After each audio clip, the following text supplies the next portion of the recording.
morning, everyone. Welcome. Welcome to our men's Bible study. Good to see everyone here today.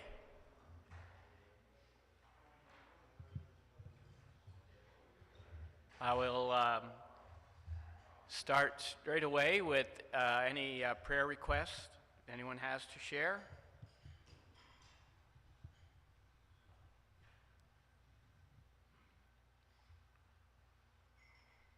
Yes, Harvey.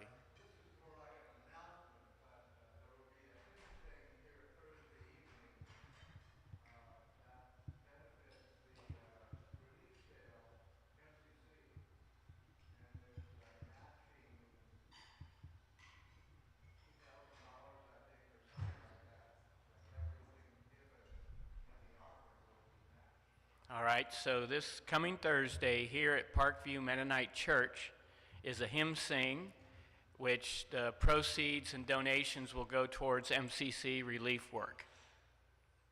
All right, thank you for sharing that. Yes?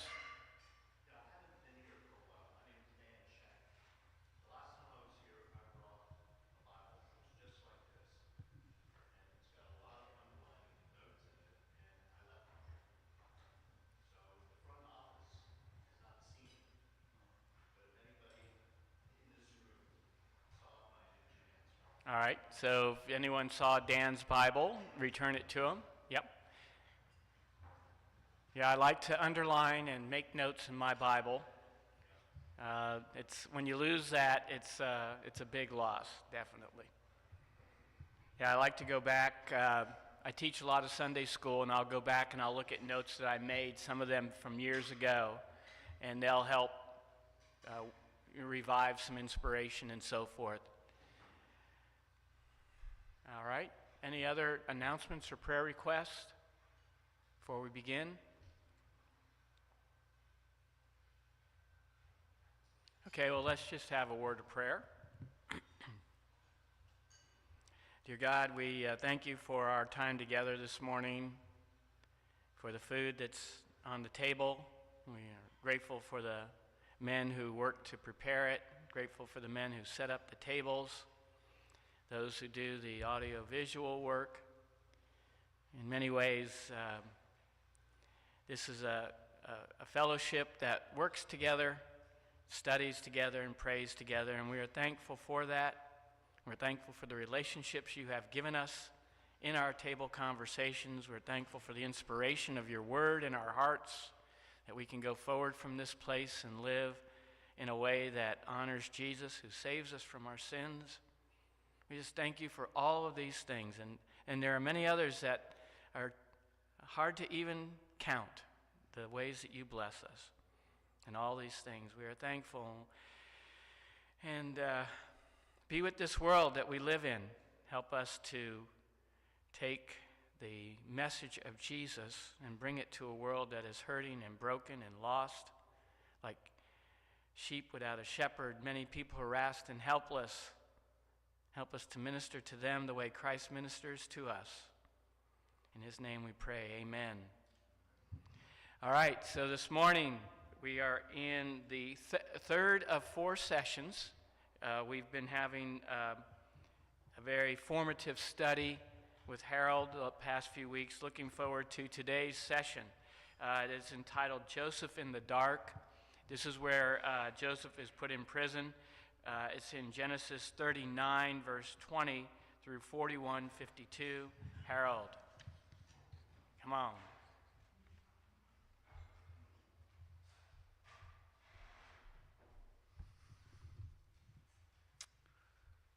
So we'll continue our look at the Joseph story, which is one of the longer stories in the Bible, so we can have more fun with it. His life starts out good. He's his father's favorite. God gives him dreams foretelling of a future great role that Joseph will have. But because of that favor, because of those dreams, he grows up scorned and rejected by his brothers. The message from his peers at home and at work was rejection, which can mess up your life. And then those brothers gang up and sell him to be a slave in Egypt, which can really mess up your life. Then his slave master's wife falsely accuses him, and the master throws him in prison. So here he is, a slave in a prison in a foreign country. And when you think prison, don't think some gleaming steel and concrete structure. Probably we should think more dungeon, because 2 times this prison is described as a pit. We'll actually read both of those occurrences this morning. So that's where we find him as our Bible passage for today begins, toward the end of Genesis 39. He's a slave in a foreign dungeon. All of us have experienced being physically in the dark, perhaps in a room with no lights on or outside at night. Part of what makes it unpleasant is that we can't see what's around us. We can't see what's going on. There's just these uncertain shapes that don't make sense to us. What Joseph in the dungeon was probably literally in the dark a lot of the time. I don't imagine that they spent much money on lamp oil for the prisoners. But he was also experiencing an especially dramatic case of being in the dark as far as seeing any reason for things. He was not able to see why God, the God who gave him dreams of a good future, is now allowing what he's currently in the middle of. What do we do in a situation like that? What would be our attitude, our actions? And what did Joseph do? We're going to start reading at Genesis 39, verse 20, again from the ESV.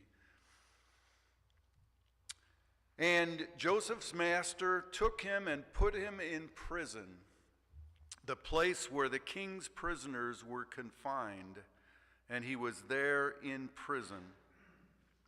But the Lord was with Joseph and showed him steadfast love and gave him favor in the sight of the keeper of the prison. And the keeper of the prison put Joseph in charge of all the prisoners who were in prison. Whatever was done there, he was the one who did it. The keeper of the prison paid no attention to anything that was in Joseph's charge, because the Lord was with him. And whatever he did, the Lord made it succeed. So, Joseph is in prison. It's called a pit, once in chapter 40 and once in 41. But all the other times, including here, it's referred to by this rare word for prison. This word is only found in the Bible in these 2 chapters, Genesis 39 and 40. Its root suggests a round structure, so scholars think perhaps fortress, meaning that the prison would have been the dungeon in the fortified garrison of Pharaoh's guards. So, how's he doing? What's his attitude?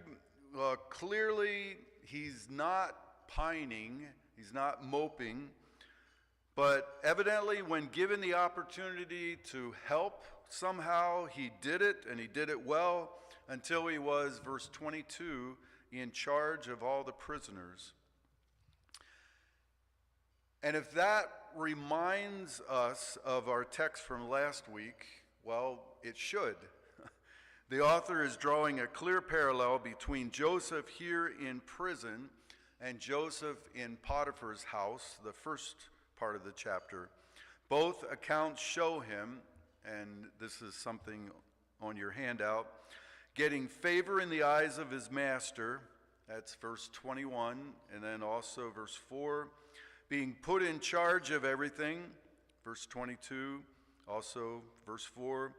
The master paying no attention to anything under Joseph's care, verse 23. It's also verse 6.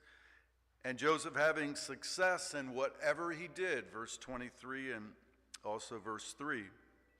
And then there's the repeated statement that the Lord was with him, verse 21, verse 23, and also verses 2 and 3. And note that Lord is in small caps. Well, it's supposed to be. I didn't make that change. And I also missed a Lord there in the bottom line. In small caps in your Bibles, not up here, that is how English translations uniformly render the Hebrew name for God, which is Yahweh. I think there are some translations, like the New English Bible, that just say Yahweh, but most do Lord in small caps. So, lots of occurrences of Lord here, Yahweh. We might assume that, well, probably occurrences of Yahweh are scattered all through the Joseph story, but no, they are basically all in this part, in this chapter actually, Genesis 39, which talks about Joseph as a slave and then a slave in prison.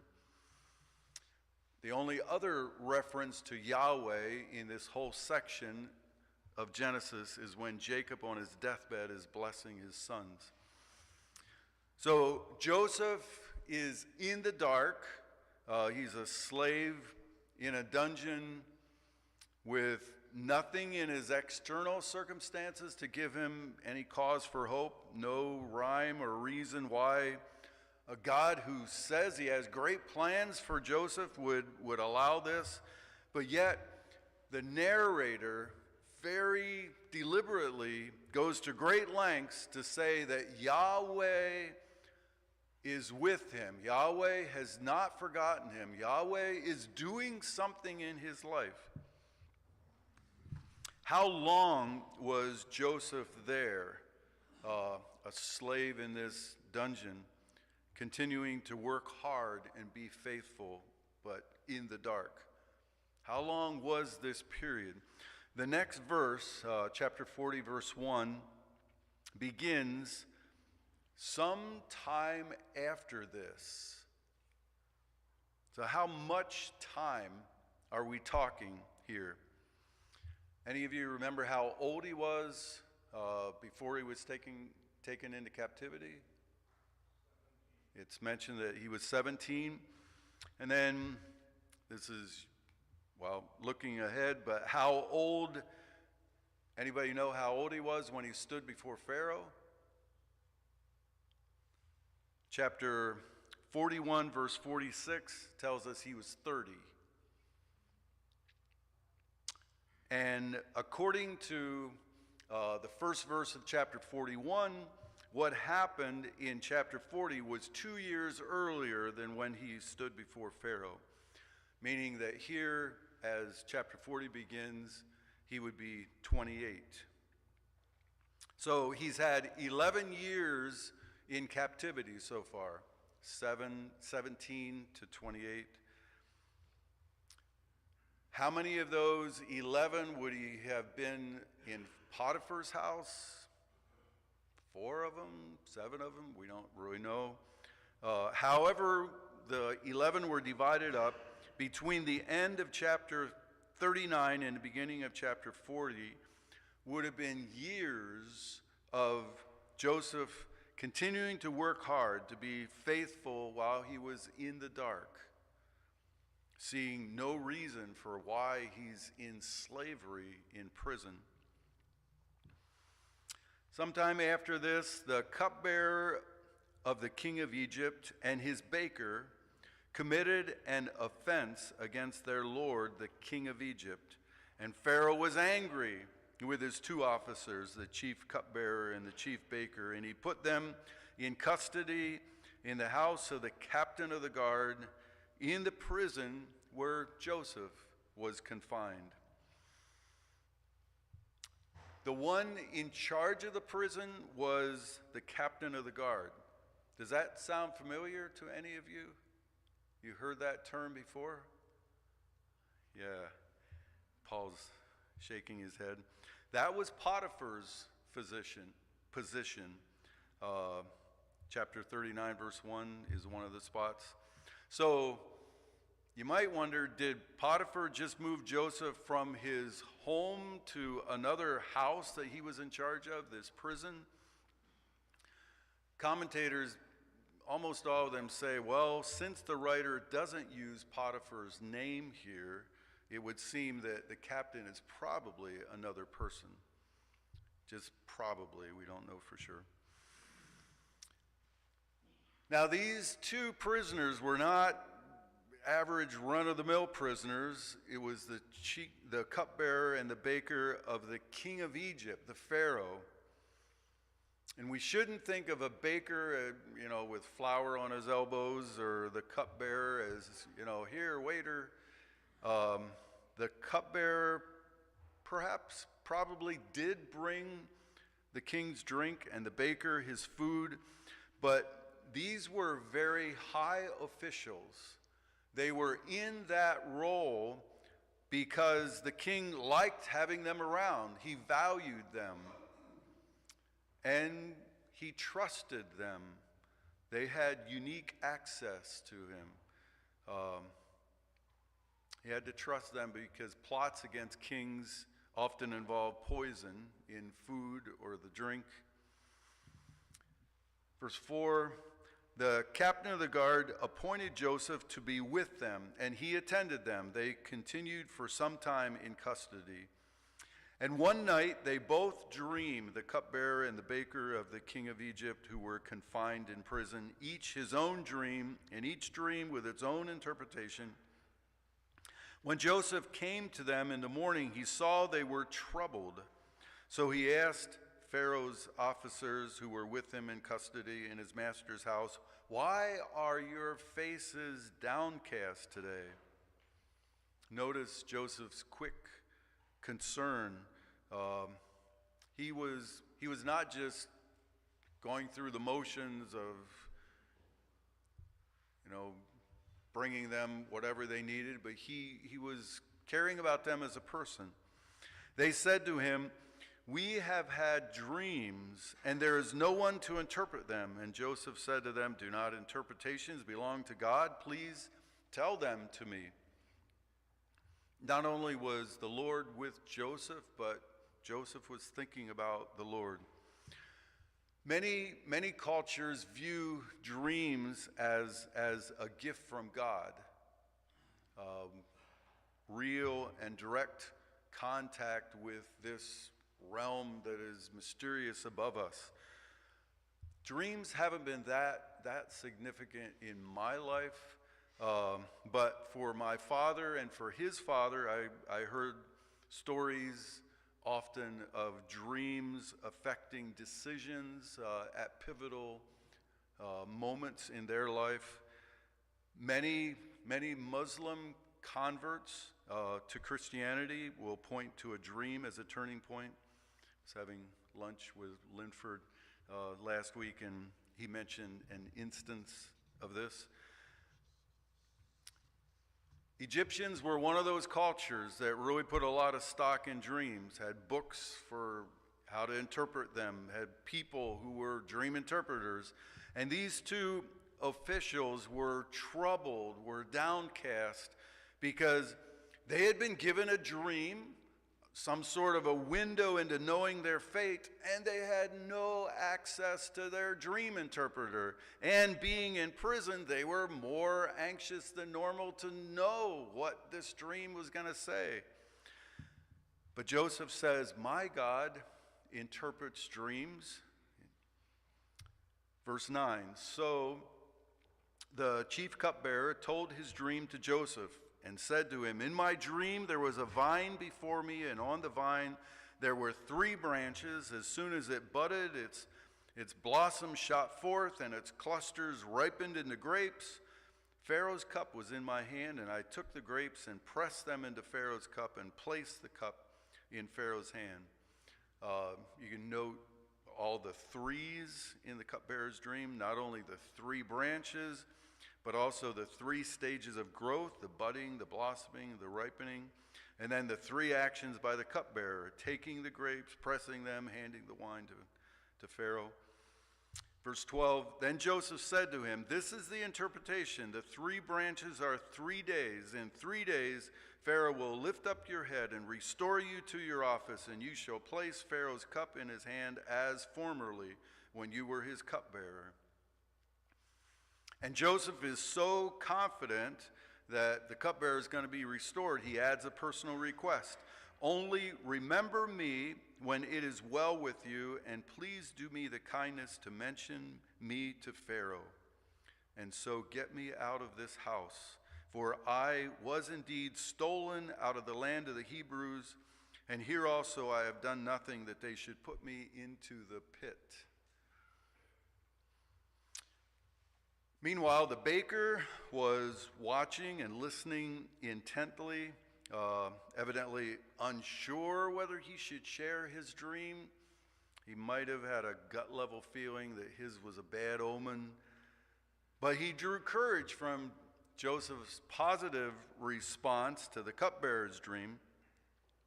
Verse 16, when the chief baker saw that the interpretation was favorable, he said to Joseph, I also had a dream. There were 3 cake baskets on my head, and in the uppermost basket there were all sorts of baked food for Pharaoh. One commentary says that an Egyptian dictionary of that time lists 38 kinds of cake and 57 varieties of bread. So yeah, he could have had all sorts on his basket, on his head. But the birds were eating it out of the basket on my head. And Joseph answered and said, this is its interpretation. The 3 baskets are 3 days. In 3 days, Pharaoh will lift up your head from you and hang you on a tree, and the birds will eat the flesh from you. Joseph sort of tries to keep the bad news till last. He says what is identical to the cupbearer, if you notice. In 3 days, Pharaoh will lift your head. That's what he said to the cupbearer. But then will lift up your head from you and hang you on a tree, and the birds will eat the flesh from you. In other words, the baker was not simply going to be executed, but his corpse impaled and exposed, which the Egyptians thought would prevent his spirit from resting in the afterlife. Must have been Pharaoh had decided he was very, very bad. On the 3rd day, which was Pharaoh's birthday, he made a feast for all his servants. His birthday might refer to his actual birthday, or it could refer to the anniversary of his becoming ruler. Note the ESV that we're reading here says feast for all his servants, because the word here is the common word for servant, ebed. But probably the thought, as we imagine what was going on here, is a feast for all his officials and staff. So a translation like the New Living Translation that is more thought for thought than just sticking to word for word will indicate that. If you're interested, the NIV just says all his officials. The Hebrew just had one word, so they just have one word. He made a feast for all his servants and lifted up the head of the chief cupbearer and the head of the chief baker among his servants. He restored the chief cupbearer to his position, and he placed the cup in Pharaoh's hand. But he hanged the chief baker as Joseph had interpreted to them. If justice was done, evidently the baker was guilty, but the cupbearer was innocent. And Joseph now has a friend who is now in the inner circle of Pharaoh, right? Picture how Joseph might have felt that day. Maybe the first ray of hope, since he's been sold as a slave. He can imagine the cupbearer putting in a good word for him as a way that God might answer his prayers for freedom each day. Maybe this will be the day I'll hear something. Yet the chief cupbearer did not remember Joseph, but forgot him. The days turned into weeks and months, into 2 full years, according to the next verse. Not just 2 years, but 2 years on top of the 11 that he had already spent in captivity. It would have sorely tested Joseph's trust in God as he continued in the dark. But you know, if you can't trust a man out of your sight, you don't trust him very much. And if we can't trust God in the dark, we don't trust God very much. Easy for me to say now at this point in my life. I don't have major suffering. I don't have major hardship going on. I've actually told people that I feel sort of guilty for how good my life is. But I tell you, ones who are in the dark and they believe that they can trust God, they have a psychological buoyancy and a health that is wonderful. Not easy, but it's rich. Okay, let's continue with our text. One of those cases where truth is stranger than fiction. Chapter 41. After 2 whole years, Pharaoh dreamed that he was standing by the Nile. And behold, there came up out of the Nile 7 cows, attractive and plump, and they fed in the reed grass. And behold, 7 other cows, ugly and thin, came up out of the Nile after them, and stood by the other cows on the bank of the Nile. And the ugly, thin cows ate up the 7 attractive, plump cows. And Pharaoh awoke. And he fell asleep, and he dreamed a second time. And behold, 7 ears of grain, plump and good, were growing on one stalk. And behold, after them sprouted 7 ears, thin and blighted by the east wind. And the thin ears swallowed up the 7 plump, full ears. And Pharaoh awoke, and behold, it was a dream. So in the morning, his spirit was troubled, and he sent and called for all the magicians of Egypt and all of its wise men. Pharaoh told them his dreams, but there was none who could interpret them to Pharaoh.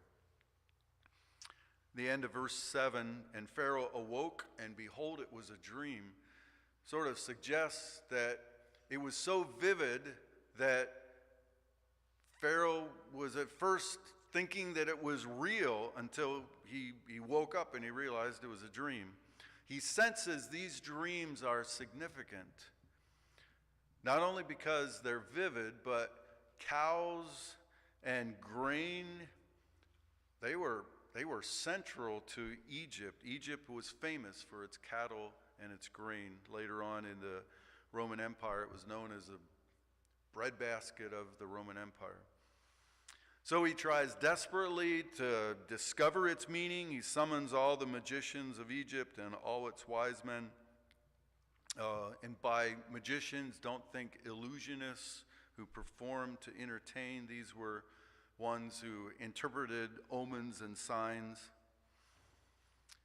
And observing all this was the cupbearer, who had been restored to his position 2 years before. He watched the king grow more frustrated, and then, How could I forget? Verse 9. Then the chief cupbearer said to Pharaoh, I remember my offenses today when Pharaoh was angry with his servants and put me and the chief baker in custody in the house of the captain of the guard. We dreamed on the same night, he and I, each having a dream with its own interpretation. A young Hebrew was there with us, a servant of the captain of the guard. Perhaps this description of Joseph is given to explain why he hadn't mentioned him to Pharaoh before. You know, he's this young slave who's a foreigner, you know, quite insignificant. But placed here, this description accentuates as dramatically as possible the change in Joseph's position. 1 minute, a forgotten, imprisoned, foreign slave, and the next, we better read on. When we told him, he interpreted our dreams to us, giving an interpretation to each man according to his dream, and as he interpreted to us, so it came about. I was restored to my office, and the baker was hanged. Pharaoh was impressed, obviously. Verse 14, then Pharaoh sent and called Joseph, and they quickly brought him out of the pit. There's the second occurrence, pit. And when he had shaved himself and changed his clothes, he came in before Pharaoh. That verse with a series of verbs sort of tumbling after one another, sent, quickly brought, shaved, changed, came, suggests the urgency that Pharaoh felt and the rapidity of Joseph's change from slave to, we should read on, right? Verse 15, and Pharaoh said to Joseph, I have had a dream, and there is no one who can interpret it. I have heard it said of you that when you hear a dream, you can interpret it. Joseph answered Pharaoh, it is not in me. God will give Pharaoh a favorable answer. We see some humility, trust in God, and then Pharaoh goes on to retell his dreams for Joseph's benefit. And his recital varies in a fun way. It differs from the narrators in verses 1 to 7. In the narrators, the phrases, adjectives used to describe the fat cows are balanced with those of the thin cows. Pretty well the same amount of words for both sets of cows, but not so with Pharaoh. Drop down to the middle of verse 19. He says, they were poor and very ugly and thin, such as I have never seen in all the land of Egypt.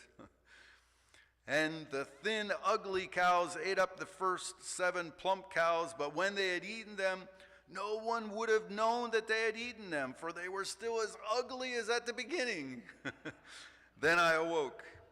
Pharaoh was clearly struck by the awfulness of the thin cows. Never seen such in all of Egypt, not my Egypt.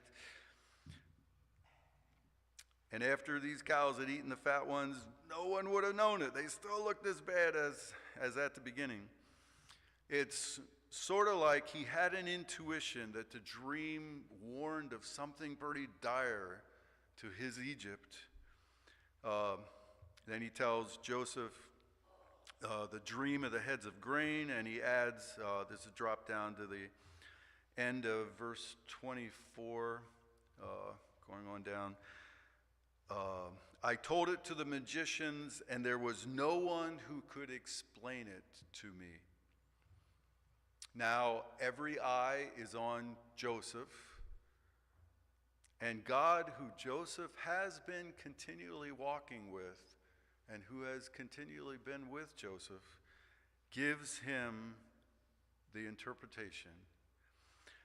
Then Joseph said to Pharaoh, The dreams of Pharaoh are one. God has revealed to Pharaoh what he is about to do. The 7 good cows are 7 years, and the 7 good ears are 7 years. The dreams are one. The 7 lean and ugly cows that came up after them are 7 years, and the 7 empty ears blighted by the east wind are also 7 years of famine. It is as I told Pharaoh. God has shown Pharaoh what he is about to do. There will come 7 years of great plenty throughout all the land of Egypt, but after them there will arise 7 years of famine, and all the plenty will be forgotten in the land of Egypt. The famine will consume the land, and the plenty will be unknown in the land by reason of the famine that will follow, for it will be very severe. And the doubling of Pharaoh's dream means that the thing is fixed by God, and God will shortly bring it about. Joseph knew that Pharaoh at this point was listening intently and seems to be open to what he might say, so he continues. Now therefore let Pharaoh select a discerning and wise man. Is he prepping Pharaoh a little bit here? I mean, who might a discerning and wise man be? You know, who's the only one in this room who, with a clue as to the dreams? And set him over the land of Egypt. You know, give this person authority too. Let Pharaoh proceed to appoint overseers over the land and take 1/5 of the produce of the land of Egypt during the 7 plentiful years, and let them gather all the food of these good years that are coming, and store up grain under the authority of Pharaoh for food in the cities, and let them keep it. That food shall be a reserve for the land against the 7 years of famine that are to occur in the land of Egypt, so that the land may not perish through the famine. This proposal pleased Pharaoh and all his servants. Though Joseph was giving a pretty gloomy interpretation of the dream, this didn't prejudice Pharaoh against him, perhaps because Pharaoh too had sort of viewed the dream as threatening, and also because Joseph had followed up this interpretation with a very positive suggestion as to how Pharaoh could avert a full-scale disaster. So not only was Pharaoh impressed with Joseph's proposal, but he was seeing who this wise and discerning man should be.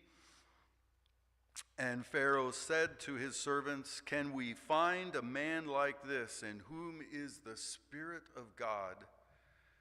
Then Pharaoh said to Joseph, "Since God has shown you all of this, there is none so discerning and wise as you. You shall be over my house, and all my people shall order themselves as you command." One of the treats, if you read Hebrew, that last part is literally, "All my people shall kiss your mouth." If it was kiss your feet, that would be bow down, honor you. Kiss your mouth, do as you say. Order themselves as you command. "Only as regards the throne will I be greater than you." And Pharaoh said to Joseph, "See, I have set you over all the land of Egypt." And this role matches that of the Egyptian vizier. Then Pharaoh took his signet ring from his hand and put it on Joseph's hand. That ring would have basically been like a stack of signed blank checks. With the king's ring, you could stamp any invoice, authorize any expenditure, and also like a stack of official stationery with the king's signature already at the bottom. And he clothed him in garments of fine linen and put a gold chain about his neck, and he made him ride in his second chariot, and they called out before him, "Bow the knee." Today it would be put him in a limousine with a motorcycle escort. Pharaoh's license plate read number 1, and Joseph's read number 2. Thus he set him over all the land of Egypt. Moreover, Pharaoh said to Joseph, I am Pharaoh, and without your consent no one shall lift up a hand or foot in all the land of Egypt. Raw power. When in history has anyone's situation changed so quickly, so dramatically? One day, a foreigner, a slave, serving an open-ended, unjust prison term. The next day, in Pharaoh's court, giving him some wisdom and advice and being given the second highest position in the most powerful kingdom of that day.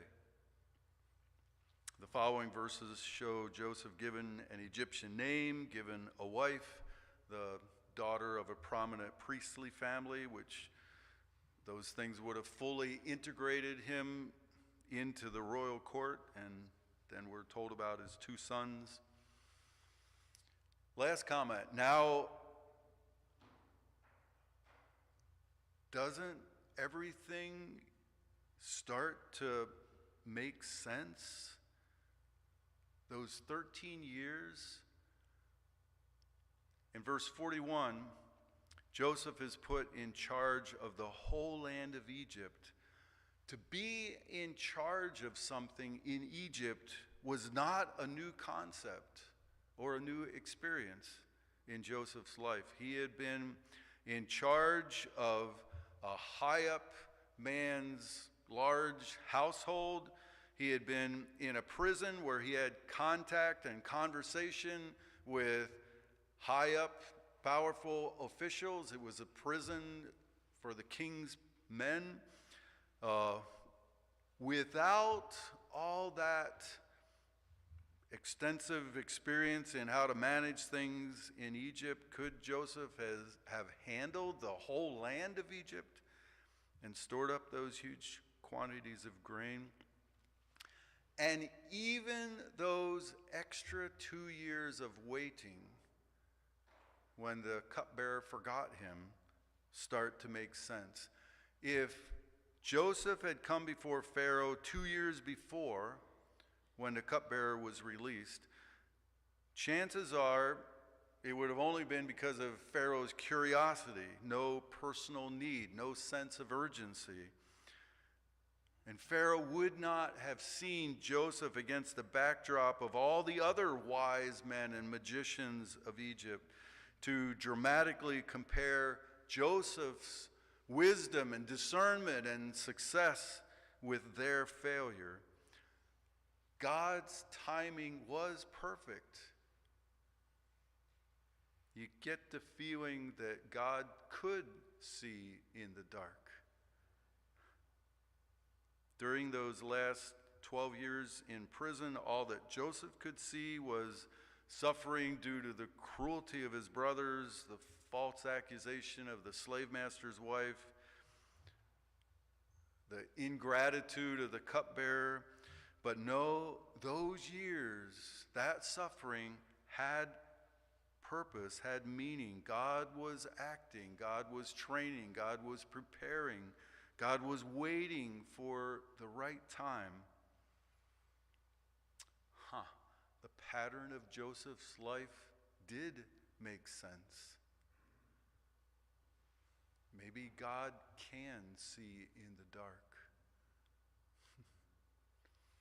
Okay, you have some questions on your sheets. We can enjoy table discussion, and then in maybe 10 of, Steve can bring the mic around if somebody has something they want to share.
Okay.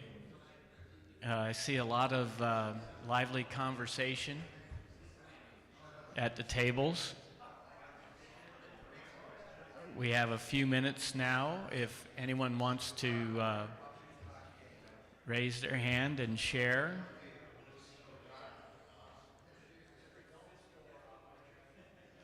Are we solving the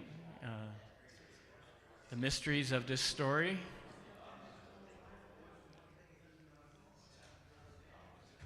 Anyone want to share from the tables?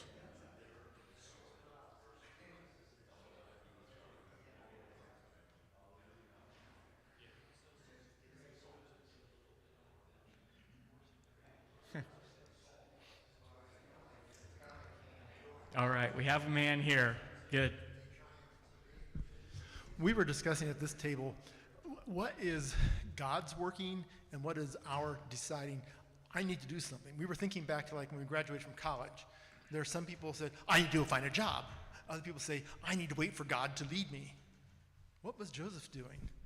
And we each have our experiences and how it goes. Bill was saying how a lot of his compatriots were, half of them were looking for a job and half of them were saying, we're going to wait for God. Or when you're asked to make a decision, do you want to stop and pray about it, or you just want to go with what you think is the next step to do? I was thinking for myself, I was going to Morning View Church my senior year in college, and one day, the last couple weeks before I graduated, John Kreider comes up and he said, what are you going to do after you graduate? And I said, I don't know, probably find a job. And he said, well, why don't you come on down to the shop and I'll see if you like the work here. Was I waiting on God? Was I actively searching? I'm not real sure. Okay. Did you notice how no one listened to me, but when he started to speak, everyone got quiet?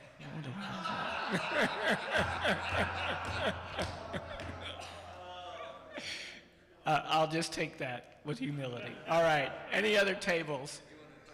No, what? Oh, did you want to interpret? We have an interpretation of that. No, I asked if you wanted to interpret it. All right. We got maybe another minute or so, one or two more comments. All right. I was thinking about Joseph being, from this perspective now, unjustly incarcerated.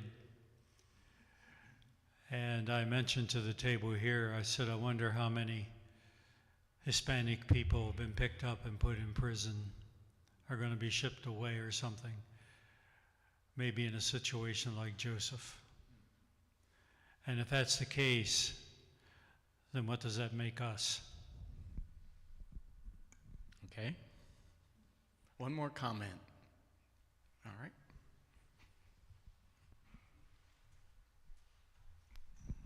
The story makes the point that the Lord was with Joseph, and we touched on the fact, at least it was a question of mine, is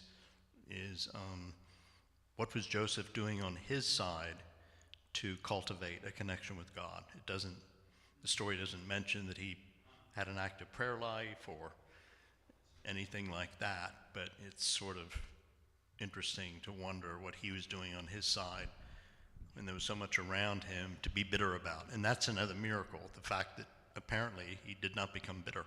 So. Okay, thank you. All right, Harold, you want to lead us in the closing song?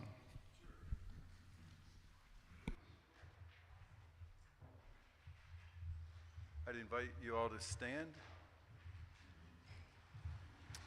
As I thought of this topic and then was looking over my list of favorite songs, this one came to me. No storm can shake my inmost calm, while to that rock I'm clinging, since love is Lord of heaven and earth. How can I keep from singing? Amen. My life flows on in endless song above earth's life.